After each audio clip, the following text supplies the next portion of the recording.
پہلے قاعدے میں مختلف دعائیں پڑھ سکتے ہیں، اس میں لکھی ہوئی اس کے علاوہ بھی پڑھ سکتے ہیں. پہلے قاعدے میں دعائیں نہیں ہوتی، صرف التحیات ہے. نہیں، پہلے قاعدے سے آپ کیا کہہ رہے ہیں؟ دو سجدوں کے درمیان. ہاں وہ جلسہ، جی، دو سجدوں کے درمیان میں جو بیٹھتے ہیں اسے جلسہ کہتے ہیں. اس میں لکھی ہوئی دعائیں تو یہی آتی ہیں، مسنون دعا تو یہیں تک ہے. نفلوں میں کوئی ہو تو وہ کسی بھی ٹائم پہ دعا مانگ سکتا ہے. فرض نماز میں تنہا پڑھنے کا حکم آیا نا کہ تنہا پڑھ رہا ہو تو پھر زیادہ دعا پڑھ سکتا ہے. اور سجدے کے درمیان میں، دو سجدوں کے درمیان میں. اور اگر جماعت کے ساتھ پڑھ رہا ہو تو پھر زیادہ لمبی دعا نہ پڑھے. جی پریشان ہوتے ہیں، کچھ لوگ کہتے ہیں جی ساتھ لوگ کھڑے ہوتے ہیں، ہوتے ہیں تو گنجائش ہے. یعنی منہ اور ناک ڈھانپ کر نماز پڑھنا عام حالات میں یہ مکروہ ہوتا ہے. جی مکروہ ہوتا ہے. ہاں اگر جیسے کسی کو کوئی مجبوری ہے، عذر ہے، تو عذر کی وجہ سے گنجائش ہوتی ہے. اب عذر کی بنیاد ہر ایک کی اپنی اپنی ہوتی ہے. کوئی کہتا ہے عذر ہے، کوئی عذر ہے تو بیمار کا معاملہ نا اللہ تعالیٰ کے ساتھ ہے، ہمارے ساتھ نہیں ہے. ہم اس کو نہیں کہہ سکتے کہ نہیں عذر نہیں ہے. کہ ایک بندہ کہہ رہا ہے مجھے عذر ہے تو ٹھیک ہے، عذر ہے، تم جانو، اللہ جانے. ہم تھانے دار نہیں ہیں، ہم صرف مسئلہ بتا سکتے ہیں. تو باقی اگر کوئی کہہ رہا ہے کہ عذر نہیں ہے تو ہم اس کے ساتھ بھی شدت نہیں برتیں گے. جو کہہ رہا ہے عذر ہے اس کے ساتھ بھی شدت نہیں برتیں گے. جو جیسے کر رہے ویسے کر لیں. اجتماعی حالات کی بنیاد پر بھی کہا جا رہا ہے جیسے بھی ہے. مطلب دیکھیں نا، جس بندے کو زیادہ مسئلہ لگ رہا ہے، مثلا بیماری کا ڈر ہے، تو وہ اپنے لیے لگا رہا ہے. اس کے بیمار کے یعنی بچاؤ کی حفاظتی تدابیر کی اجازت دی گئی ہے، وہ لگا رہا ہے. اس کا معاملہ اللہ کے ساتھ ہے. اس کے اللہ تعالیٰ اس کے اوپر کراہت بھی نہیں لاتے. اگر اس کی نماز میں کراہت بھی نہیں رکھتے تو اس کا بھی معاملہ صاف ہے. اور ایک بندہ اگر سمجھ رہا ہے کہ مجھے کوئی مسئلہ نہیں ہے تو وہ نہیں کر رہا تو وہ بھی ٹھیک ہے.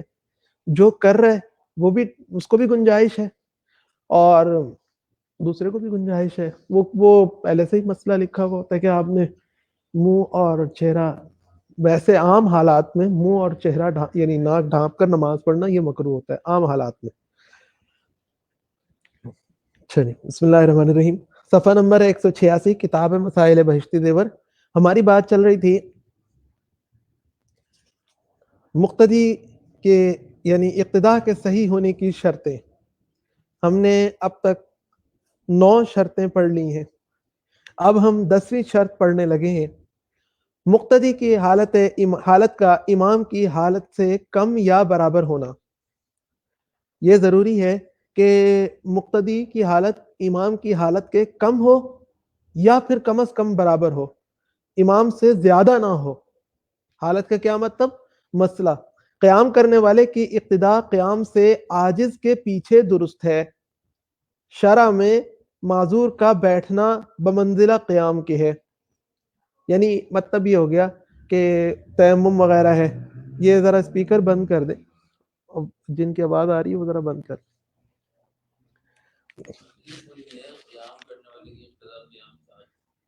جی یہ اصل میں یہ مسئلہ یہ ہے کہ ایک بندہ بیٹھ یعنی یوں کہہ لیجئے کہ لیٹ کر نماز پڑھنے والا ہے، اور اس کے پیچھے آپ اگر نماز کی نیت باندھ کے نماز پڑھنا چاہ رہے ہیں. جو لیٹ کر نماز پڑھ رہا ہے معجز ہے نا، معذور ہے، بیمار آدمی ہے، بیٹھ کے نماز نہیں پڑھ سکتا، کھڑے ہو کر نماز نہیں پڑھ سکتا.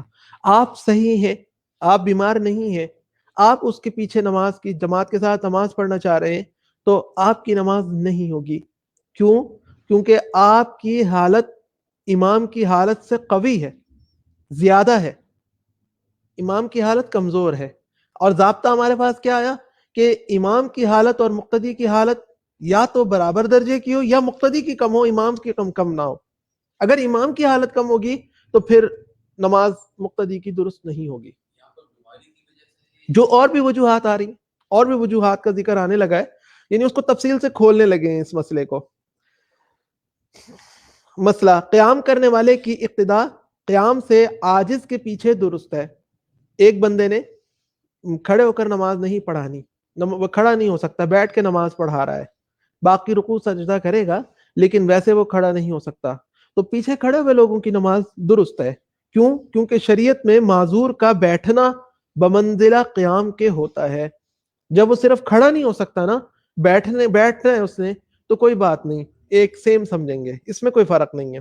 مسئلہ تیمم کرنے والے کے پیچھے خواہ وضو کا تیمم ہو یا غسل کا, وضو اور غسل کر کے آنے والے کی اقتداء درست ہے, اس لیے کہ تیمم وضو اور غسل کا حکم طہارت میں یکساں ہے, کوئی کسی سے کم زیادہ نہیں ہے. ایک بندہ بیمار ہے, اس کو بخار وغیرہ زیادہ ہے, ڈاکٹر نے سختی سے منع کر رکھا ہے کہ آپ نے وضو یا غسل نہیں کرنا, تو وہ تیمم کر کے آئے, امام صاحب ہے مثلا, تو وہ تیمم کر کے آ کے نماز پڑھا رہے ہیں, تو مقتدی سارے وضو کر کے آ رہے ہیں گھر سے, تو مقتدیوں کی نماز درست ہے. امام صاحب نے بھلے تیمم کیا ہوا ہے, کیونکہ شریعت میں طہارت کے اعتبار سے وضو اور تیمم میں کوئی فرق نہیں ہے, دونوں برابر طہارت لے کر آتے ہیں. بیٹھنا جو ہے اس کے قائم مقام میں کھڑے ہو گئے, تو لیٹنا قائم اس کے نہیں. مسئلہ مسح کرنے والے کے پیچھے خواہ مسح موزوں پر کیا ہو یا پٹی پر, دھونے والے کی اقتداء درست ہے, اس لیے کہ مسح کرنا اور دھونا دونوں ایک ہی درجے کی طہارت ہے. ہاتھ میں پٹی بندی ہوئی اس لیے اس پر مسح کیا ہوا ہے, یا پیروں پر جو موزے پہنے میں ان کے اوپر مسح کیا ہے, دونوں کے اوپر برابر حکم ہے, کوئی فرق نہیں ہے. مسئلہ معذور کی اقتداء معذور کے پیچھے درست ہے, بشرطے کہ دونوں ایک ہی عذر میں مبتلا ہوں. مثلا دونوں کو سلسل بول ہو, سلسل بول کا مطلب یہ ہوتا ہے کہ پیشاب کے قطرے رکتے ہی نہیں, مسلسل آئے جا رہے ہیں, یا دونوں کو خروج ریح کا مرض ہو, ہوا خارج ہو رہی ہے مسلسل نہیں رک رہی, تو ایک ہی مرض میں مبتلا دونوں طرح کے افراد ہیں, تو ٹھیک ہے, وہ دونوں نماز پڑھ سکتے ہیں. اب جو معذور شخص کا حکم ہم پہلے پڑھ چکے ہیں کہ وضو میں طہارت سے جو معذور ہوتا ہے, اس آدمی کی نماز, وہ ایک نماز کے لیے وضو کرتا ہے, پھر اگلی نماز کے لیے علیحدہ وضو کرتا ہے, اور اس کی نماز درست ہوتی ہے, جبکہ اس کی مثلا اگر ہوا خارج ہونے کا مرض ہے تو ہوا مسلسل خارج ہو رہی ہے, تب بھی اس کی نماز درست ہے. تو اس کے پیچھے اگر کوئی نماز پڑھنا چاہتا ہے تو وہی شخص نماز پڑھ سکتا ہے جو اسی مرض میں مبتلا ہو. جو صحیح ہوگا وہ اس کے پیچھے نماز نہیں پڑھ سکے گا, کیونکہ مقتدی کی حالت برابر یا کم ہو سکتی ہے, اونچے درجے کی ہو تو وہ درست نہیں ہوتی. مسئلہ امی کا مطلب ہوتا ہے بالکل ان پڑھ, قرآن پاک کی قرات نہیں کر سکتا, شروع سے ہی نہیں پڑھا لکھا, یا ابھی مسلمان ہوا ہے, اس کو ابھی قرآن پاک پڑھنا نہیں آتا, تو امی کی اقتداء امی کے پیچھے درست ہے. دو بندے ابھی مسلمان ہوئے, ابھی انہوں نے سیکھنا شروع کرنا ہے, تو وہ نماز تو پڑھیں گے. نماز میں ہم نے پہلے پڑھا تھا کہ ساری نماز میں سبحان ربی الاعلیٰ وغیرہ یا ایسے ہی سبحان اللہ وغیرہ پڑھیں گے, تو وہ ایک دوسرے کو اس طرح سے نماز پڑھا رہے, تو ان کی نماز درست ہے, بشرطے کہ مقتدیوں میں کوئی قاری نہ ہو. اور امی شخص وہ ہوتا ہے جو فرض قرات کی مقدار یعنی قرآن مجید کی ایک آیت زبانی نہ پڑھ سکتا ہو, اور قاری سے مراد وہ شخص ہے جو فرض قرات کی مقدار زبانی پڑھ سکے. یہاں پہ وہ جو ہمارے ہاں قاری صاحب چلتے ہیں وہ والے لفظ مراد نہیں ہے, بلکہ مراد قاری سے کہ جو نماز کے اندر فرض مقدار قرات کی جس کو آتی ہو وہ قاری, اور جس کو نہیں آتی اتنی مقدار بھی وہ امی ان پڑھ, یعنی پڑھا لکھا اور ان پڑھ مراد ہو گیا قرآن کے اعتبار سے. یہ نماز کے اندر یعنی ہماری اصل میں یہ ٹرم ہوتی ہے جو ہماری فقہ کی کتابوں میں عام لکھی ہوتی ہے, امی اور قاری کر کے لفظ لکھا ہوتا ہے, تو اس کی وضاحت کر دی کہ جو وہاں لکھا ہوتا ہے نا, تو کوئی اس کو سمجھے کہ شاید ان پڑھ کا مطلب ہو گیا کہ جو بالکل بھی کچھ نہیں پڑھا ہوا, اسکول نہیں پڑھا ہوا, شاید وہ مراد ہے, اور قاری کا مطلب ہو گیا شاید پورا قرآن پاک اعلیٰ طریقے کا پڑھا ہوا, تو وہ مطلب نہیں ہے, بلکہ قرات کی فرض مقدار جو ہے نا وہ مراد ہے. مسئلہ عورت یا نابالغ کی اقتداء بالغ مرد کے پیچھے درست ہے. عورت اگر نماز پڑھ رہی ہے یا نابالغ بچہ نماز پڑھ رہا ہے بالغ مرد کے پیچھے تو درست ہے. مسئلہ عورت کی اقتداء عورت کے پیچھے درست ہے, عورت کی اقتداء عورت کے پیچھے درست ہے, یعنی اگر نماز پڑھ رہی ہے تو یہ برابر درجے کی ہے نا, دونوں کم درجے کی تو نہیں ہے نا, تو اس لیے درست ہے. مسئلہ جی وہ مسئلہ علیحدہ ہے کہ امام نہیں بننا چاہیے, عورتوں کی جماعت میں کراہت ہے, لیکن اگر کوئی اس کے باوجود نماز پڑھ لیتی ہیں تو ایک ہے کہ نماز ہوگی ہی نہیں، جیسے ہم نے پیچھے پڑھا کہ ایک بندے کو خروج ریح کا مرض ہے تو اس کے پیچھے اگر صحیح آدمی جا کے نیت باندھ لیتا ہے تو اس کی نماز ہوگی ہی نہیں، صحیح بندے کی نماز ہوگی ہی نہیں۔ عورت کی جو ہے امامت صحیح نہیں صحیح کا مسئلہ نہیں ہے، مسئلہ یہ ہے کہ اگر کوئی پڑھ لیتی ہے، اگر کسی عورت نے تراویح میں قرآن پاک سنا لیا پھر بھی، تو کیا ہم کہیں گے کہ بالکل نماز ہی نہیں ہوئی سرے سے، یا کراہت کے ساتھ ہوئی؟ دونوں میں فرق ہے نا، کہ ایک ہے نماز ہوئی نہیں سرے سے، یعنی یوں کہلائے کہ انہوں نے سارے رمضان کی تراویح چھوڑ دی گویا کہ، جیسے کسی آدمی نے بلا وضوئی، اس کو پتہ ہی نہیں لگا سارا رمضان ہی وہ اس سے غلطی ہوتی ہے کہ بلا وضوئی تراویح پڑھتا رہا ہر روز، تو ہم اس کو آخر میں کیا کہیں گے؟ تم نے تو سارے رمضان ہی تراویح چھوڑ دی، تم نے تو بہت بڑا گناہ کیا۔ اور ایک یہ ہے کہ کوئی نہ کوئی اور خرابی بیچ میں لاتا رہا تو جس سے نماز مکروہ ہوتی رہی، تو وہ علیحدہ چیز ہے، وہ علیحدہ۔ عورت کے نابالغ کی طرح بالغ مرد کے پیچھے اس کے پیچھے ایک عورت، ہاں جی، وہ بھی نہیں، وہ دائیں طرف نہیں ہوتے، پیچھے کھڑے ہوتے ہیں۔ یہاں پہ پیچھے سے مراد یہ نہیں ہے کہ کہاں کھڑے ہوں گے، یہ کھڑے ہونے کا مسئلہ بھی نہیں بتا رہے، یہ مسئلہ بتا رہے ہیں اس اعتبار سے کہ حالت، امام کی حالت اور مقتدی کی حالت، تو امام یعنی اس کے الٹ اگر آپ بنائیں، وہ جیسے آگے آ رہا ہے کہ نابالغ عورت یا نابالغ مرد کی اقتداء نابالغ مرد کے پیچھے، یا یعنی آگے آ رہا ہے کہ عورت اگر یعنی کیا کہتے ہیں نماز پڑھائے اور مرد نماز پڑھ لے پیچھے، تو یہ نماز نہیں ہوگی۔ کیوں نہیں ہوگی؟ اس کے پیچھے کیا ضابطہ چلے گا؟ وہ ضابطہ یہی چلے گا کہ مقتدی کی حالت امام کی حالت سے اوپر درجے کی ہے، تو اس وجہ سے نماز سرے سے ہی نہیں ہوگی۔ یہ ضابطہ یہ والا چلتا ہے۔ شریعت ہمیں یہ بتاتی ہے نا کہ مرد تو امام بن سکتا ہے، عورت امام نہیں بن سکتی، تو اس کے پیچھے کیا ضابطہ ہمیں سمجھایا شریعت نے؟ ضابطہ یہ سمجھایا کہ امام کی حالت سے مقتدی کی حالت کم ہونی چاہیے، نہیں سوری میں نے الٹ کہنے لگا، مقتدی کی حالت امام کی حالت سے کم ہونی چاہیے یا برابر ہونی چاہیے۔ اگر مقتدی کی حالت بڑھ جائے گی اور امام کی حالت کمزور ہے تو اس کا مطلب ہے کہ نماز سرے سے ہوگی ہی نہیں۔ جیسے مثال ہمارے سامنے آئی کہ کوئی بندہ لیٹ کے نماز پڑھا رہا ہے اور پیچھے صحیح بندہ کھڑا ہو جائے تو صحیح بندے کی نماز ہوگی ہی نہیں۔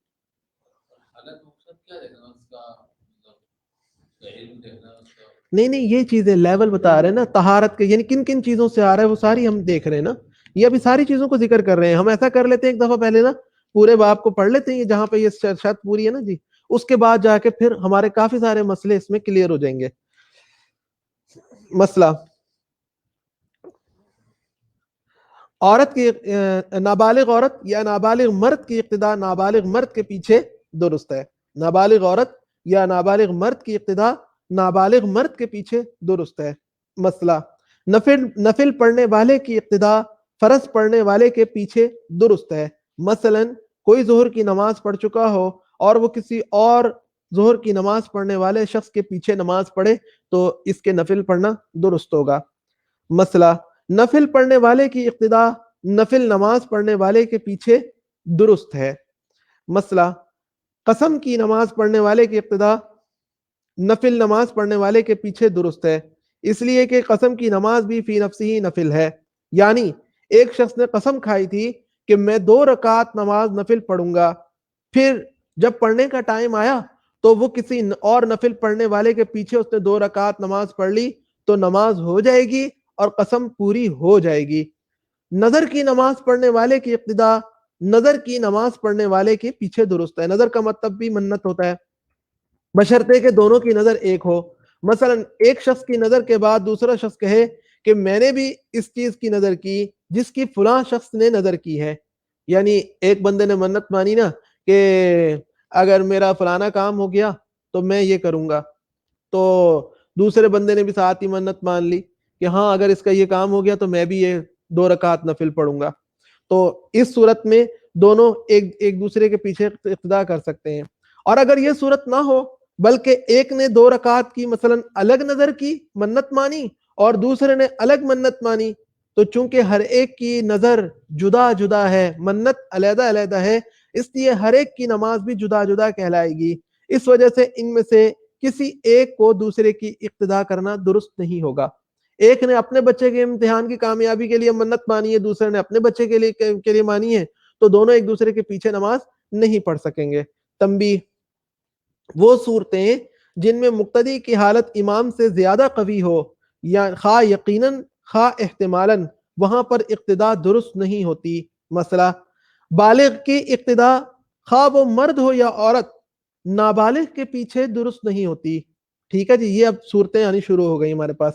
مسئلہ، مرد کی اقتداء خواہ مرد بالغ ہو یا نابالغ عورت کے پیچھے درست نہیں، عورت کے پیچھے نماز درست نہیں۔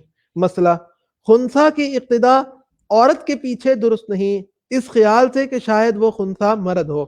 یہ حکم نا اس خنثیٰ کا ہوتا ہے کہ جو بالکل ڈاؤٹ ہوتا ہے، یعنی ایسا کوئی ہوتا ہے جس کے بارے میں ڈاکٹرز کلیئر نہیں کرتے کہ یہ مرد ہے یا عورت، عام طور سے کلیئر کر دیتے ہیں تو وہ ان کا حکم علیحدہ ہوتا ہے۔ جو مردوں میں ڈکلیئر کیا جاتا ہے وہ مرد ہوتا ہے، جو عورتوں میں ڈکلیئر ہوتا ہے وہ عورت ہوتا ہے۔ مسئلہ، ہوش و حواس والے کی اقتداء مجنون، مست، بے ہوش اور بے عقل کے پیچھے درست نہیں۔ مسئلہ، طاہر یعنی پاک آدمی کی اقتداء معذور کے پیچھے، مثلاً سلس البول والے کے پیچھے درست نہیں۔ سلس البول یعنی جس کو مسلسل پیشاب خارج ہونے کا مرض ہو۔ مسئلہ، ایک عذر والے کی اقتداء دو عذر والے کے پیچھے درست نہیں۔ مثلاً کسی کو خروج ریح کا مرض ہو، ہوا مسلسل خارج ہونے کا مرض ہو، اور وہ ایسے شخص کے پیچھے اقتداء کرنا چاہے کہ جس کو خروج ریح کا بھی مرض ہے اور سلس البول کا مرض بھی ہے، تو ڈبل اس کی تکلیف ڈبل ہے، تو اس کی نماز درست نہیں ہوگی۔ جس کو مسلسل پیشاب خارج ہونے کا، بول پیشاب اور سلس مسلسل، تو مسلسل اس کو قطرہ خارج ہوتا رہتا ہے۔ مسئلہ، ایک طرح کے عذر والے کی اقتداء دوسری طرح کے عذر والے کے پیچھے درست نہیں۔ مثلا سلس البول والا ایسے شخص کی اقتداء کرے جس کو نکسیر بہنے کی، مسلسل نکسیر بہنے کی شکایت ہو۔ مسئلہ، قاری کی اقتداء امی کے پیچھے درست نہیں۔ قاری سے مراد ہمارے سامنے آ گئی کہ قاری وہ کہلاتا ہے جس کو اتنا قرآن صحیح یاد ہو جس سے نماز ہو جاتی ہے، اور امی وہ ہوتا ہے جس کو اتنا بھی یاد نہ ہو۔ مسئلہ، امی کی اقتداء امی کے پیچھے جبکہ مقتدیوں میں کوئی قاری موجود ہو درست نہیں۔ یعنی ایک بندہ آگے کھڑا ہو گیا جس کو قرات بالکل نہیں آتی، اور پیچھے نماز میں اور کوئی بھی پڑھنے والا موجود ہے لیکن باقی ساروں کو نہیں آتی نماز، تو پھر کسی کی بھی درست نہیں ہوگی۔ یہ اس قرآن پڑھنے والے کو ہی آگے آنا پڑے گا، کیونکہ اس صورت میں اس امی امام کی نماز فاسد ہو جائے گی، اور جب امام کی نماز فاسد ہو گئی تو سب مقتدیوں کی نماز فاسد ہو جائے گی، جن میں وہ امی مقتدی بھی شامل ہیں۔ مسئلہ، امی کی اقتداء کسی گونگے کے پیچھے درست نہیں۔ امی کی اقتداء کسی گونگے کے پیچھے درست نہیں، کہ اس لیے کہ امی یعنی ان پڑھ جس کو قرات بالکل بھی نہیں آتی، اگرچہ بالفعل قرات نہیں کر سکتا، یعنی ابھی کر نہیں سکتا، لیکن قادر تو ہے، اس وجہ سے کہ وہ قرات سیکھ سکتا ہے۔ وہ 2 دن لگائے گا، 1 دن لگائے گا، سیکھ جائے گا۔ 2-3 آیتیں یاد کرنے میں اس کو 1-2 دن لگ جائیں گے، مگر گونگے میں تو یہ قدرت بھی نہیں، وہاں تو وہ بالکل نہیں سیکھ سکتا۔ گونگا نہیں، گونگا نماز نہیں پڑھائے گا۔ گونگا سے وہ والا گونگا ہو جائے گا نا کہ یعنی جس کی سماعت بھی نہیں ہوگی، وہ تو بالکل قرات کر ہی نہیں سکتا نا سرے سے۔ جی، مسئلہ، جس شخص کا جسم جس قدر ڈھانپنا فرض ہے چھپا ہوا ہو، اس کی اقتداء برہنہ کے پیچھے درست نہیں۔ کسی صحرا میں، جنگل میں کپڑے لٹ گئے تو وہاں پر ایک بندہ بالکل برہنہ ہے اور ایک بندے کے پاس سطر ڈھانپنے کو کپڑا موجود ہے، تو سطر ڈھانپے ہوئے شخص کی نماز بے سطر کے پیچھے یعنی بالکل برہنہ کے پیچھے درست نہیں ہوگی۔ مسئلہ، رکوع سجود کرنے والے کی اقتداء ان دونوں سے عاجز کے پیچھے درست نہیں۔ اگر کوئی شخص صرف سجدے سے عاجز ہو، اس کے پیچھے بھی اقتداء درست نہیں۔ کوئی شخص رکوع سجدہ کرنے والے کی اقتداء، جو رکوع سجدہ دونوں کر سکتا ہے، وہ نماز پڑھ رہا ہے کس کے پیچھے؟ جس نے نہ رکوع کرنا ہے نہ سجدہ کرنا ہے، صرف ان کی جگہ پہ اشارہ کرنا ہے، تو اشارہ کرنے والے کے پیچھے درست نہیں ہوگی۔ نہیں، وہ ان میں بعض پورا سجدہ بھی کرتے ہیں، جو بعض وہ پورا سجدہ کر لیتے ہیں، جو بیٹھ کے نماز پڑھتے ہیں۔ بعض لوگوں کو صرف کھڑے ہونے سے پرابلم ہوتی ہے، جیسے چکر سے آ رہے ہیں، کوئی مسئلہ آ رہا ہے، اس لیے وہ بیٹھ کے نماز پڑھ رہے ہوتے ہیں، لیکن وہ رکوع سجدہ کر سکتے ہیں۔ اور ایک وہ ہوتا ہے کہ جو رکوع سجدہ بیٹھ کے بھی نہیں نیچے کر سکتا، جیسے گھٹنوں کے مریض ہو گئے، ایسے مریض ہو گئے جو کہتے ہیں کرسی کا مسئلہ تھوڑا سا مختلف ہے، جی وہ بھی نہیں کرا سکیں گے، کیونکہ کرسی والا بھی اشارے سے ہی نماز پڑھتا ہے ہمارے حساب سے، تو رکوع سجدہ اس کا دونوں اشارے سے ہوتے ہیں، تو وہ بھی امامت نہیں کرا سکے گا۔ اگر کوئی شخص صرف سجدے سے عاجز ہو، یعنی رکوع تو وہ کر لیتا ہے آگے کو جھک کر، لیکن سجدہ نہیں کر سکتا زمین پر، تو چاہے وہ کھڑے ہو کے نماز پڑھتا ہو لیکن زمین پر سجدہ نہیں کر سکتا، تو اس کے پیچھے بھی اقتداء درست نہیں۔ مثلا جیسے آنکھ کے آپریشن والوں کو اکثر ڈاکٹر سجدہ کرنے سے منع کر دیتے ہیں زمین پر، باقی سب کچھ وہ کر سکتے ہیں، تو اس کے پیچھے پھر نماز کسی کی درست نہیں ہوگی، صحیح بندوں کی نماز درست نہیں ہوگی۔ مسئلہ نظر کی نماز پڑھنے والے کی اقتداء نفل کی نماز پڑھنے والے کے پیچھے درست نہیں، اس لیے کہ نظر کی نماز واجب ہے، نظر کی نماز منت مانے ہوئے نفل ہوتے ہیں وہ واجب ہے، تو وہ پڑھنا کوئی چاہ رہا ہے اور نفل پڑھنے والے کے پیچھے پڑھ لے تو نماز درست نہیں ہوگی۔ مسئلہ نظر کی نماز پڑھنے والے کی اقتداء قسم کی نماز پڑھنے والے کے پیچھے درست نہیں، نظر کی نماز کوئی منت کے نفل پڑھنا چاہ رہا ہے تو وہ کسی قسم کی نماز پڑھنے والے کے پیچھے پڑھنا چاہتا ہے تو درست نہیں۔ مثلا اگر کسی نے قسم کھائی تھی کہ میں آج 4 رکعت پڑھوں گا، اور کسی نے 4 رکعت کی نماز کی منت مان رکھی تھی، اور نظر کی نماز واجب ہوتی ہے، قسم کی نماز نفل ہوتی ہے، کیونکہ قسم کو پورا کرنا واجب نہیں ہوتا، بلکہ اس میں یہ بھی ہو سکتا ہے کہ کوئی شخص نماز نہ پڑھے، اس کی جگہ قسم کا کفارہ دے دے، یعنی قسم توڑ دے کوئی تو قسم توڑی جا سکتی ہے، اگرچہ ایک علیحدہ مسئلہ ہے کہ کتنا گناہ ہے کیا ہے، قسم کو پورا کرنا چاہیے، لیکن پھر بھی اگر کوئی قسم توڑ دے تو اس کی جگہ پہ قسم کا کفارہ ہو جاتا ہے۔ لیکن منت کا کفارہ نہیں ہوتا، منت کو ہر صورت پورا کرنا پڑتا ہے، تو جب منت مانی ہے تو وہ نماز گویا کہ ایسی ہو گئی جیسے وتر وغیرہ ہو جاتے ہیں، اس کو اب پڑھنا ہی پڑھنا ہے۔ اس کی تفصیل یہ ہے کہ جس کام کی قسم کھائی ہے اگر وہ کام اصل سے فرض یا واجب ہے تب تو قسم کو پورا کرنا متعین ہے۔ تفصیل یہ بھی ہے کہ اگر جس کام کی قسم کھائی ہے اگر وہ کام اصل سے فرض یا واجب ہے تب تو قسم کو پورا کرنا متعین طے ہے کہ آپ کو قسم پوری کرنی پڑے گی، اور اگر وہ گناہ کا کام ہے تو پھر اپنی قسم کو توڑنا اور کفارہ دینا متعین ہوتا ہے، اور اگر وہ کام نہ فرض نہ واجب ہے اور نہ ہی گناہ ہے تو دیکھا جائے گا کہ ایسے کام کا کرنا بہتر ہے تو قسم کو پورا کرنا افضل ہوتا ہے، اور اگر نہ کرنا بہتر ہے تو پھر قسم کو توڑنا بہتر ہوتا ہے، اور اگر دونوں برابر ہوں تو پھر اپنی قسم کو پورا کرنا اولا ہوتا ہے۔ غرض یہ اس میں تفصیل آ گئی ہمارے سامنے کہ کب قسم کو پورا کرنا ضروری ہے، کب اولا ہے، کب بہتر ہے، یا کب گناہ ہے، یہ ساری تفصیل ہمارے سامنے آ گئی۔